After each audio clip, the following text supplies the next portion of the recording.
2월 18일 대구 경북에 코로나19 첫 확진자가 발생하면서 종교 집단 내 감염과 지역사회로의 확산이 시작되었습니다. 하루 수백 명에 이르는 확진자의 증가는 대구 경북 지역을 비롯한 전국으로 그 불안감이 확산되었고, 확진 환자가 다녀간 병원, 호텔, 식당 등 많은 공공장소와 사업장, 관공서, 심지어 병원까지 폐쇄가 진행되면서 대구는 유령도시, 죽음의 도시 등의 오명을 쓰게 되었습니다. 하지만 최악의 상황에도 굴하지 않고 대구 경북의 지자체와 의료인, 시민들은 사태의 진정과 확산 방지를 위해 헌신의 노력을 기울였습니다. 청도 대남병원 시설 폐쇄를 시작으로 확진자 이송, 경북 구미 삼성전자 폐쇄, 전국 최초 드라이브스루 검사소 운영, 경북경찰과 합동으로 구성된 이동검진 상담팀 운영, 대응 인력 및 환자 대상 심리안정 서비스, 경상북도 의사회 의료인력 파견, 대구시 의사회와 협력한 비대면 환자 모니터링, 대구시의 요청으로 시작된 생활치료센터, 일반인 코로나19 검사 확대 실시, 현재까지 이어지고 있는 사회적 거리 두기 운동과 대구 경북에 소재하는 대학들의 개강 연기 등 유행 초기 민간을 초월한 적극적인 대응 전략으로 대구 지역의 확진 환자 수는 이제 한 자릿수를 유지하며 안정화 단계로 접어들고 있습니다. 코로나19 사태의 종식을 위해 노력한 보건의료 인력들의 마스크 속 진짜 이야기를 듣습니다. 대구 경북 리얼체크, 현장에서 듣는 코로나19.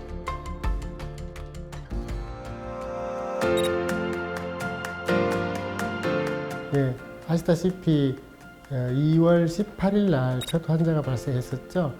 그 이후에 환자가 급격하게 폭발적으로 많이 증가했다가 지금은 하루에 한 자리 숫자 이하로 약 1, 2주 이렇게 지속하는 상황이 되었어요.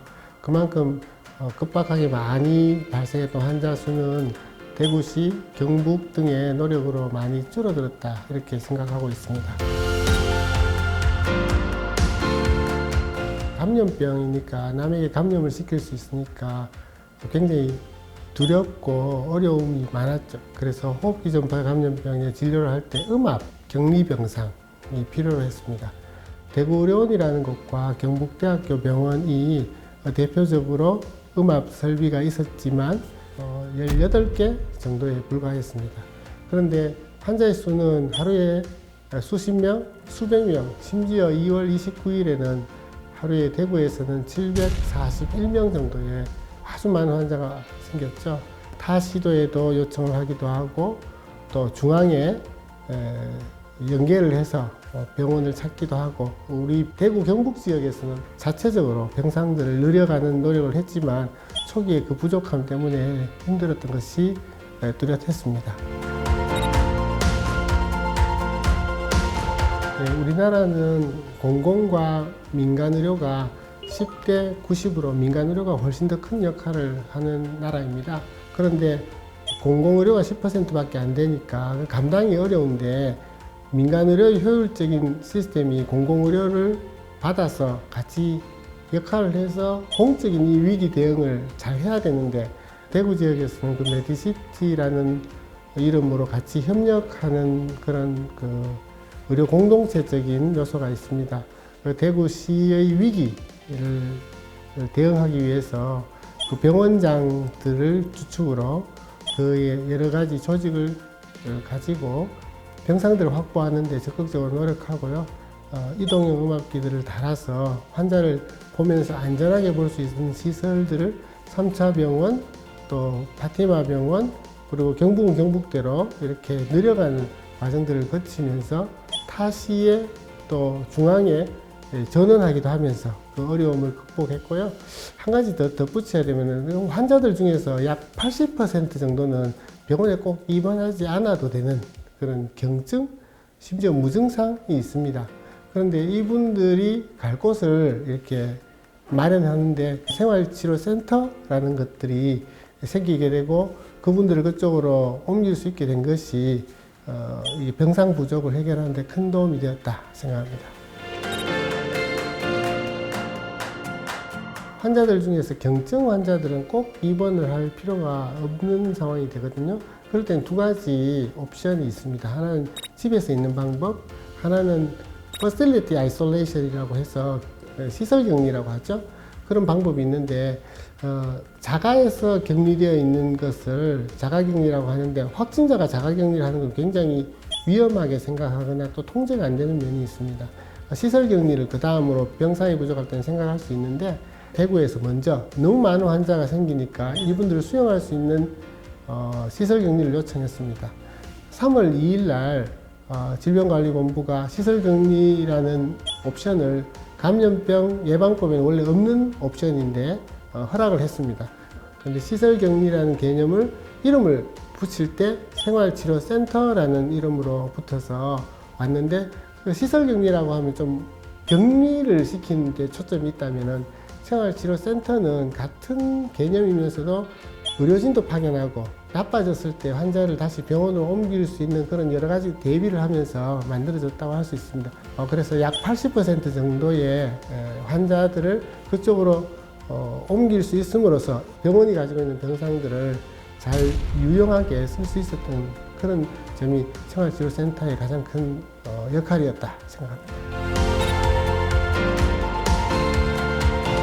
드라이브 스루는 우리가 신속하게 많은 환자를 검사를 할 수 있는 시스템이잖아요. 그런데 이런 니즈가 대구 지역과 경북 지역에 많았습니다.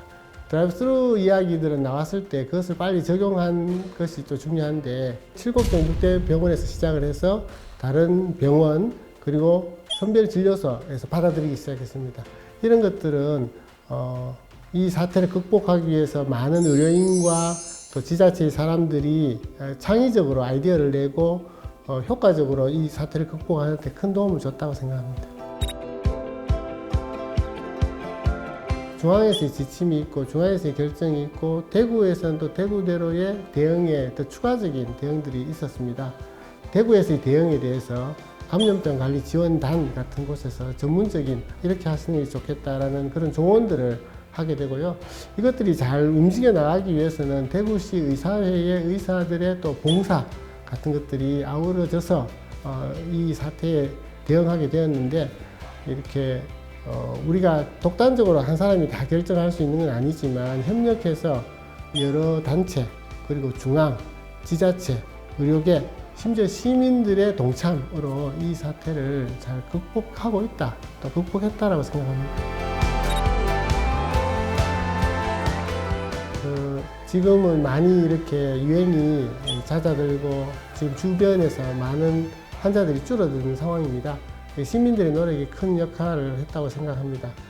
개인 위생과 사회적 거리두기가 큰 역할을 했는데 누군가가 바이러스가 들어와서 감염이 있는 사람이 있으면 똑같이 폭발적으로 생길 수 있는 위험이 있습니다.